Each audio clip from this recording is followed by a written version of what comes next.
Bonjour et bienvenue à une nouvelle séance avec Aramanchel, Bitcoin et les événements de cette semaine.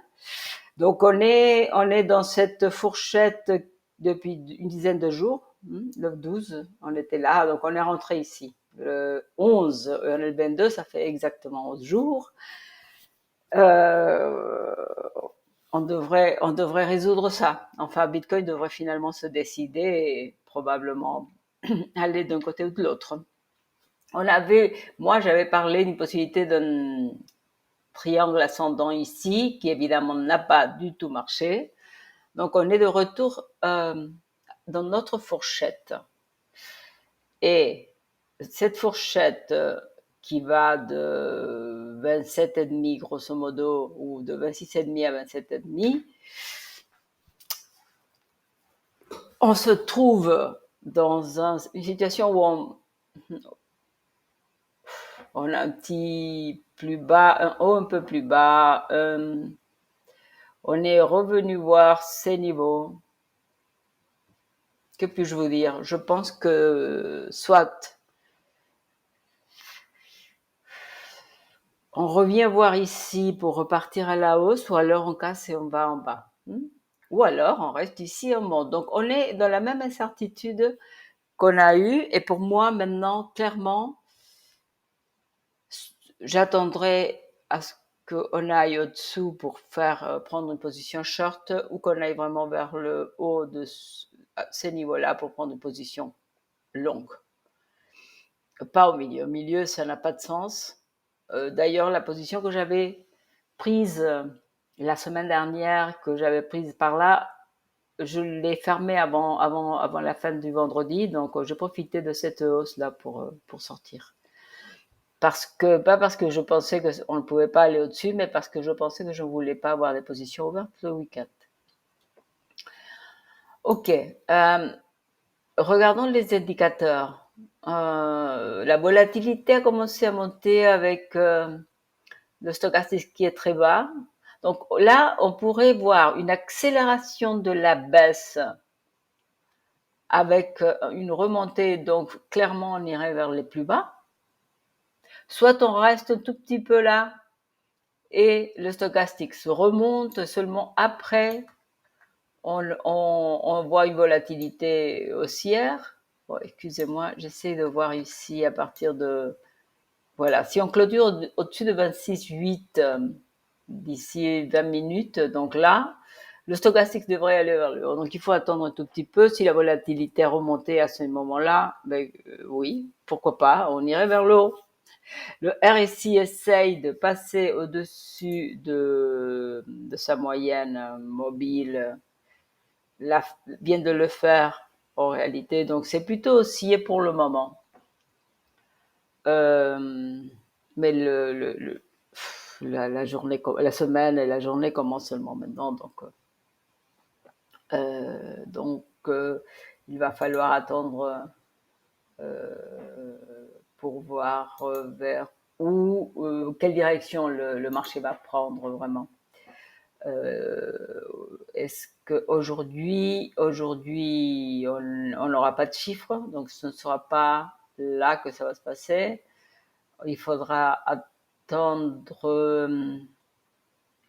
demain. Demain, on a déjà de manufacturing PMI et des chiffres qui commencent à tomber, qui pourraient faire bouger le marché. Aujourd'hui, donc, ce sera cryptocurrencies qui géreront toutes seules leur niveau leur direction. Donc, oui, intéressant. Regardons ça. Est-ce que ça va? Mais en tout cas, je dirais que bientôt, il faut qu'on voie une résolution de ça.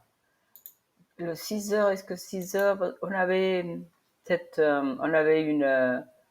voilà, on avait cette bullish divergence. Est-ce qu'on peut dire que ça suffit? Éventuellement. D'ailleurs, c'est toujours statistique, n'est-ce pas? Donc, on pourrait parfaitement avoir eu cette petite divergence ici qui ne va nulle part. Et ça suffit. Oui, oui, on peut le dire. Le stochastique baisse. La clôture se fera d'ici quelques heures, donc c'est à 14 heures. Il faudrait qu'on clôture au-dessus de 27 pour que le stochastique se remonte, mais la volatilité ici est très basse. Donc ici, on a le temps de voir des changements au niveau des prix pour que la volatilité commence vraiment à monter.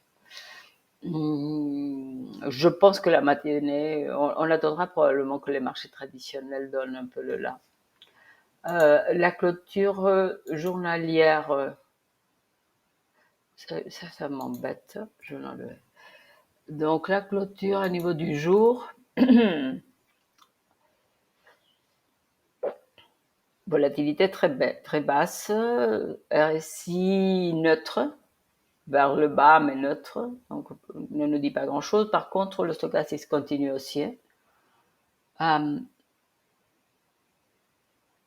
Il faudrait qu'on clôture au-dessous de 26 730. Ouais, regardons ça. On était ici, nous avions dit, moi j'avais dit que ça c'était une petite bearish divergence. Je serais presque tentée de dire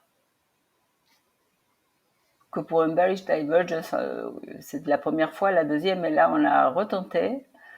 Ça me paraît mal parti plutôt. Hein.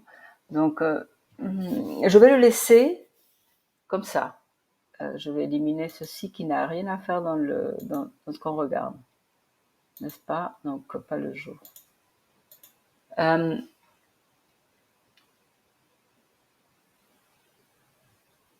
Et ici, je crois qu'on peut parfaitement remonter là.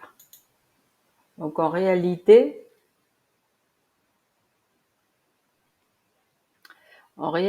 notre marge de manœuvre se referme là. Il faudra voir comment on clôture la journée.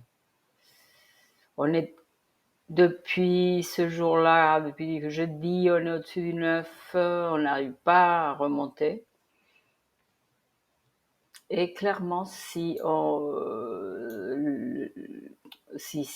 la résolution de cette fourchette qu'on a vue sur le 4 heures venait se faire vers le bas, ben, là, j'ai mon objectif, qui est cette région qui va de 24,7 à 24,3.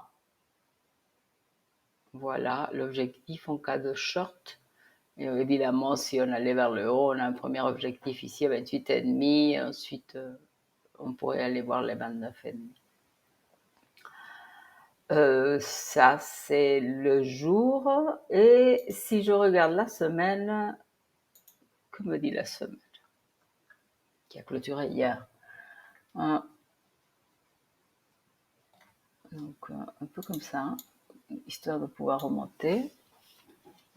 Donc ici, on a quand même testé le 55. Si je regarde la semaine, je dirais que la situation est relativement constructive, en fait. Hein. Disons qu'on peut consolider ici, donner du temps à ces moyennes mobiles pour se rapprocher, éventuellement se croiser finalement de nouveau.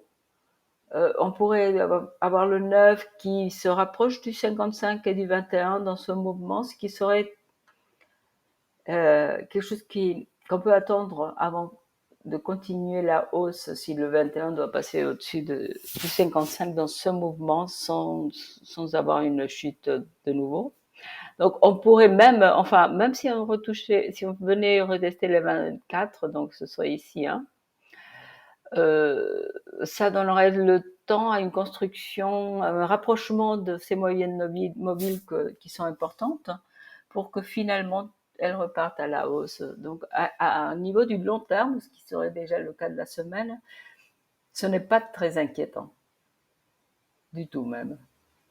On a notre haut, on avait ce haut-là, on a un nouveau haut. Il faudrait qu'on pose un bas plus haut que celui-ci pour repartir et avec des moyennes mobiles qui repartiraient toutes à la hausse. Donc ça, ce n'est pas vraiment très, très compliqué à voir. La volatilité baisse, donc évidemment, on peut continuer ici en consolidation sur la semaine. Et ça baisse, mais très haut. Donc, ça pourrait être un mouvement constructif à ces niveaux, même avec des baisses, afin, comme je disais, que ces mobiles se rapprochent et ensuite le 21 croise au-dessus du 55. Pardon. Voilà tout ce que j'ai à vous dire aujourd'hui. Donc, le plus intéressant, c'est peut-être le 4 heures que je vous conseille de regarder. C'est ce que je vais faire en tout cas. Donc, le 4 heures qui va clôturer bientôt, dans 13 minutes, pourrait nous donner une occasion de remonter un tout petit peu. Voilà. Merci de liker ces vidéos, de les regarder, les commenter. Je vous dis à demain.